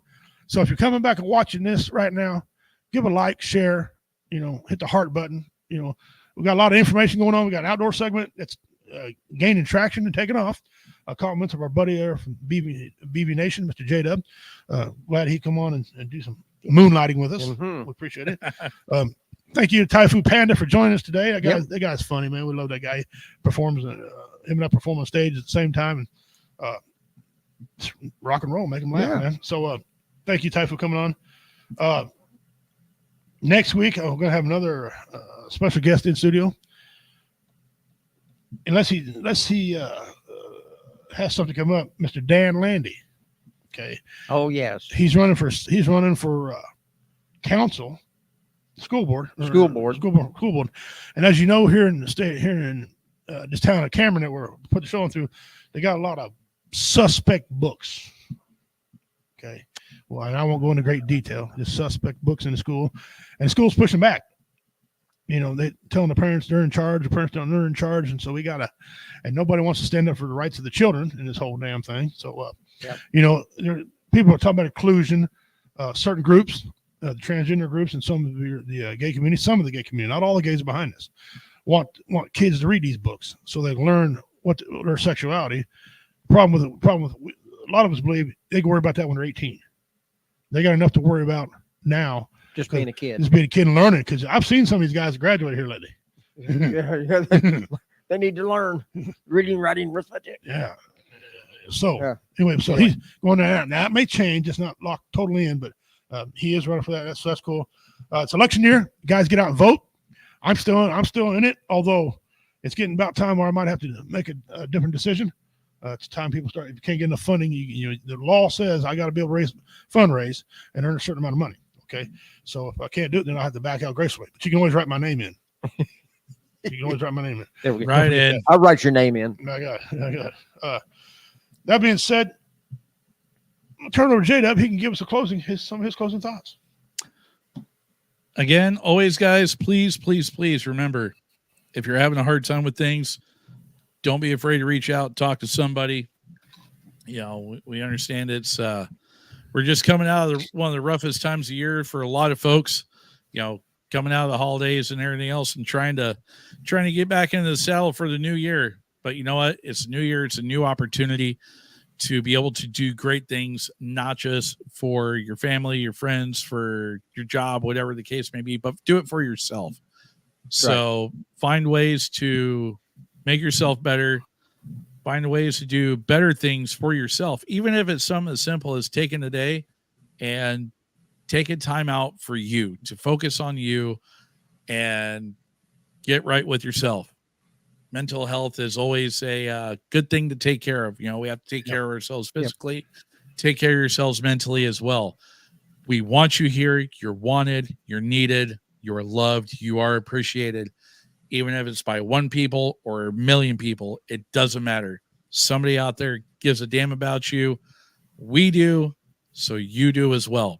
That's right. That's right. So we would much rather sit back and spend 3 hours listening to your story than spend 30 minutes listening to your eulogy. So keep that in mind, folks. Reach out. If you don't want to talk to somebody, you know, either myself, the commander, Redneck Pimp, you know, a friend, a family member, 988 is the number to call or text. You can remain anonymous. So please reach out, get that help. In the meantime, guys, get out, enjoy life, enjoy the woods. Nature is there for us to have and to enjoy. The maker gave it to us for a reason. Use it and appreciate it. Yep. And with that, we will talk to you guys next week for more outdoor stuff. So Richie, I yield back to you, good sir. All right, brother. Okay, wonderful. Well said, my friend. Well said. I know a lot of us are dealing with this cold, and it has really put a lot of people into their homes. And I know when you're cooped up in the house and you're starting to get that cabin fever and you can't get out or anything because it's just too bitterly cold, like we've had negative 32 degrees up here. And I think the high today finally made it to 3 degrees, and we felt like we were in a heat wave. I mean, don't let that being cooped up start to work on you and letting your mind start to drift to places where it shouldn't go. Get yourself up, get outside, even if it is cold. You know, that's the time, folks, when you pick up the phone and you call somebody and check on them just to see how they're doing. You know, give them the time of day, the conversation, listen to what they got to say. Get out, walk around, enjoy the snow wherever you're at, even if you just go out and stand on your front porch or your back deck or whatever you've got, you know, just to breathe in some good fresh air. And you know, springtime's going to be coming along real soon. I'm already getting the fishing fever going. I was down in the basement looking at my rod and reels and all my tackle boxes and thinking, hee-haw, it's cold now, but I mean, I even let my mind wander dreaming about getting out there and putting a hook in the water, you know, because it'll be here before we know it. All right. Just remember you're valuable. People out there care about you. Don't ever think that you're by yourself, because you're not. So just hang in, be tough, be resilient, and remember, you are valuable and you do matter. Excellent. Excellent. I'm going to piggyback like I do every week. You are not worthless. No. You have value. Everybody has a different set of skills. We need them people. Everybody can't be the same. Life would be boring. Okay. This time of year, I know it's eating at people. I mean, if you're a guy who's been underneath your house for 2 days trying to unthaw pipes and standing in 4 inches of water, right? And it's so cold that your testicle sticks to your thigh, okay? But you got to plug along because the wife's got to take a shower. So you better get that stuff done because your wife needs to take a shower, okay? I wrote some jokes being cooped up inside. So it's a good thing. Take care of your animals. Always take care of your animals, all right? Yep. You got pets. They love me. They give me great comfort. Take care of your animals. Things are hard to work on this time of year. Be patient. Yes. Be patient. This is the cleansing part. Earth's got to cleanse too. Cleansing part. Things get normal. I know we still got the month of February, and she's a bad mamma jamma. February is, okay? All right. So that's coming, guys. Take care of our children. Yes. Look into them. Everybody's cooped up now. If they start seeing kids with bruises, ask them questions. Okay. If you're the size of me and J-Dub, knock on a door and ask a question.